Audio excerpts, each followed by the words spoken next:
नमस्ते बच्चों, MJC learning में आपका स्वागत है। विद्यार्थियों, आज हम अपने पाठ्य पुस्तक युवक भारती के गद्य विभाग ओजोन विघटन का संकट भाग 4 की चर्चा करेंगे। ओजोन विघटन का संकट, इसके लेखक है डॉक्टर कृष्ण कुमार मिश्र। विद्यार्थियों, आगे अध्ययन करने से पहले हमने भाग 1 में, भाग 2 और भाग 3 में अध्ययन किया था। भाग 1 में डॉक्टर कृष्ण कुमार जी का परिचय, भाग 2 में वर्तमान युग में पर्यावरण की समस्या तथा ओजोन का अर्थ, ओजोन क्या है, कहाँ स्थित है, इन सारी समस्याओं को हमने अध्ययन किया था। भाग 3 में CFC क्लोरोफ्लोरोकार्बन का अर्थ क्या है, उसकी उपयोगिता क्या है, उससे नुकसान क्या हो रहा है, उससे संबंधित बैठक के हमने अध्ययन किए थे। यह आखिरी भाग है। छोटे छोटे परिच्छेदों में हम इसे समझने का प्रयास करते हैं। स्थिति की गंभीरता को देखते हुए दुनिया के सभी देशों ने इस बारे में विचार करके समुचित कदम उठाने शुरू कर दिए। ग्रीन हाउस के प्रभाव के कारण आज धरती का तापमान निरंतर बढ़ रहा है। इससे ओजोन विघटन को भी अहम भूमिका है। पराबैंगनी किरणें जब धरती पर आती है तो स्थल मंडल पर मौजूद वस्तुओं द्वारा अवशोषित कर ली जाती है। यह वस्तुएं पराबैंगनी के अवशोषण के बाद अवरक्त की जाती है। बच्चों, यहाँ पर एक शब्द दिया है ग्रीन हाउस। अब ग्रीन हाउस, कई बच्चों के दिमाग में ये होता है कि ग्रीन हाउस अर्थात पेड़ पौधे कुछ होंगे, ऐसे हरियाली होगी, लेकिन विद्यार्थियों ऐसा कुछ नहीं है। ग्रीन हाउस का अर्थ होता है जब सूर्य की किरणें धरती पर आती है तो कुछ किरणें तो समुद्र में टकराती है और बाकी की किरणें वापस लौट जाती है, लेकिन वो वापस सूर्य तक नहीं पहुंचती, वो वातावरण में समाविष्ट हो जाती है और वो वातावरण को और अत्यधिक गर्म तापमान बढ़ा देती है। इसे कहते हैं ग्रीन हाउस।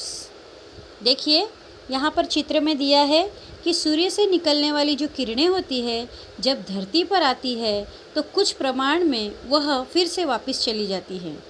तो जब वापस जाती है तो वह वापस अपने स्थान पर नहीं जा पाती, क्योंकि उसके वातावरण में, पृथ्वी के वातावरण में स्थित कार्बन डाइऑक्साइड, मीथेन, ये सारी जो गैस है उस सूर्य की किरणों को अवशोषित कर लेती है, जिसके कारण वातावरण अत्यधिक तापमान उसका बढ़ जाता है और धरती पर गर्मी अर्थात तापमान की वृद्धि हो जाती है। इसे कहते हैं ग्रीन हाउस। देखिए, स्थिति की गंभीरता को देखते हुए दुनिया के सभी देशों ने कदम उठाए। ग्रीन हाउस के कारण निरंतर तापमान बढ़ रहा है। पराबैंगनी किरणें जब धरती पर आती है तो स्थल मंडल पर स्थित वस्तु उसे अवशोषित कर लेती है। यह पराबैंगनी किरणें अवशोषण के बाद विकिरण उत्सर्जित करती है। अब अगला परिच्छेद देखिए। विकिरण उत्सर्जित करती है। ये किरणें वापस वायुमंडल के बाहर नहीं जा पाती, क्योंकि हवा में मौजूद कई गैसें उन्हें अवशोषित कर लेती हैं। तापमान बढ़ता है। तापमान बढ़ने से ध्रुवों पर जमी हुई विशाल बर्फ राशि के पिघलने के समाचार भी आ रहे हैं। यदि ऐसा होता रहा तो समुद्र का जल स्तर बढ़ेगा और तमाम तटीय क्षेत्र पानी में डूब सकते हैं। तापमान वृद्धि से जलवायु में ज़बरदस्त बदलाव आ रहा है। मानसून के परिवर्तन के साथ कहीं अतिवृष्टि तो कहीं अकाल जैसी स्थिति आ रही है। ऐसे विगत एक सदी के दौरान भूमंडल में काफ़ी परिवर्तन पाया गया है। हाल ही में शोध के बाद पाया गया है कि हिमालय में गंगोत्री स्थित गोमुख हिम नदी पर साल 18 मीटर पीछे की ओर खिसकता जा रहा है। अगर यही हाल रहा तो संभव है कि इस 21वीं सदी के प्रथमार्ध तक यही हिम तट होगा। अर्थात यहाँ पर आपको लेखक बताने का प्रयास कर रहे हैं कि अगर यही तापमान ऐसे ही बढ़ता रहा तो इस तापमान के बढ़ते जो बर्फ़ है, जैसे हिमालय पर बर्फ़ है, वो बर्फ़ जो है वो तटीय क्षेत्रों के जो बर्फ़ है वो समुद्र है, वहाँ पर बर्फ़ जो है वो पिघलकर पानी का जल स्तर बढ़ा देगी और वो हमारे लिए घातक है। यह सब इसीलिए हो रहा है क्योंकि ओज़ोन परत को, ओज़ोन लेयर को क्षति पहुंच रही है। चलिए इसे विस्तारित रूप से देखते हैं। यह किरणें वायुमंडल के बाहर नहीं जाती, हवा में मौजूद गैस उसे अवशोषित कर लेती है। सूर्य की जो किरणें आती हैं, कुछ भाग तो धरती अवशोषित कर लेती है और कुछ भाग जब अपने स्थान पर वापस जाने के लिए परावर्तित होती हैं तो उसे वायुमंडल अवशोषित कर लेता है, जिससे तापमान बढ़ जाता है। इसी कारण धरती का तापमान बढ़ता है, जिसके कारण ध्रुवों पर स्थित बर्फ पिघलने लगते हैं। अगर ऐसा ही होता रहा तो जल स्तर बढ़ेगा और तटीय क्षेत्र पानी में डूब सकते हैं। मानसून के इस बदलाव से कहीं अधिक बरसात तो कहीं अकाल हो रहा है।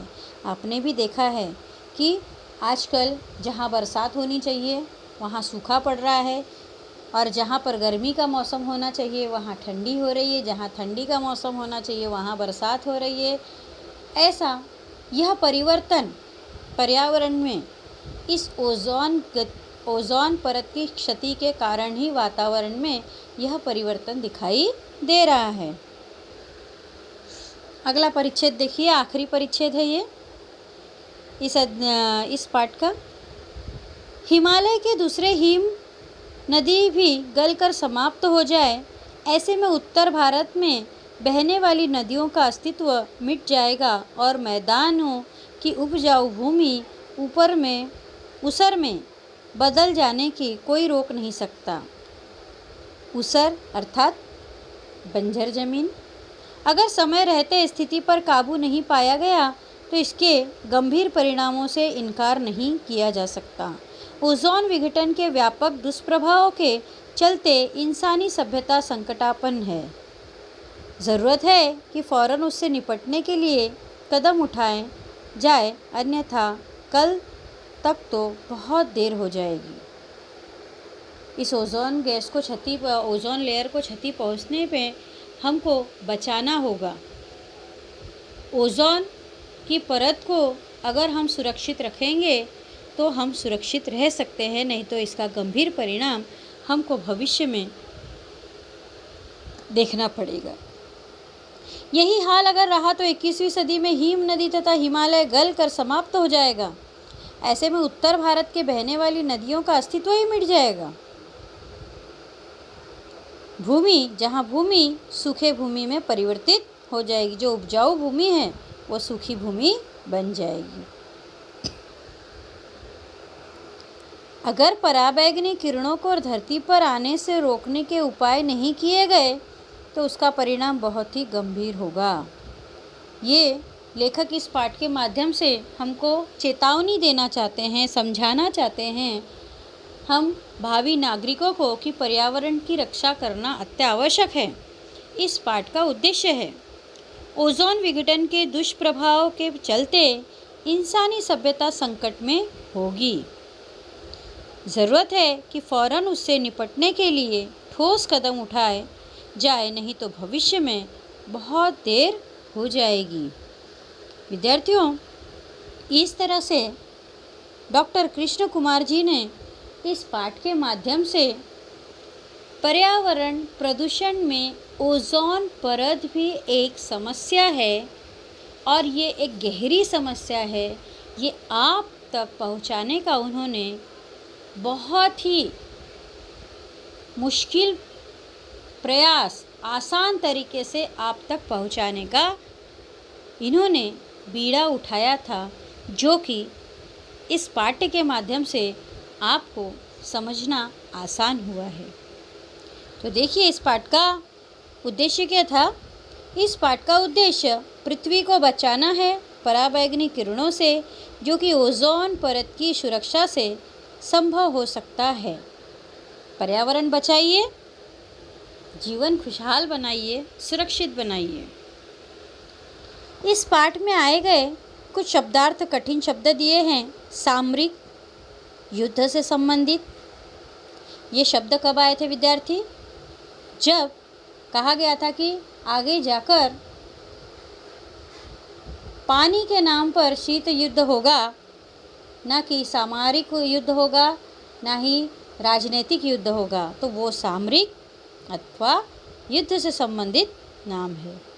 विघटन, अलगाव, प्रशीतक, फ्रिज, यौगिक, दो या दो से अधिक तत्वों से बना हुआ, मुहैया, पहुंचाना, दोहन, अनियंत्रित उपयोग, सांद्र, घना, प्रशीतन, ठंडा करने की प्रक्रिया। देखिए, प्रशीतन ठंडा करने की प्रक्रिया और प्रशीतक मतलब फ्रिज। छीजन, घटना, क्षति पहुंचना। उसर, बंजर, अनुपजाऊ जमीन। तो विद्यार्थियों, इस पाठ के माध्यम से आपने भी जाना कि ओजोन परत हमारी सुरक्षा के लिए कितनी आवश्यक है। तो यह पाठ यहीं समाप्त होता है। धन्यवाद विद्यार्थियों।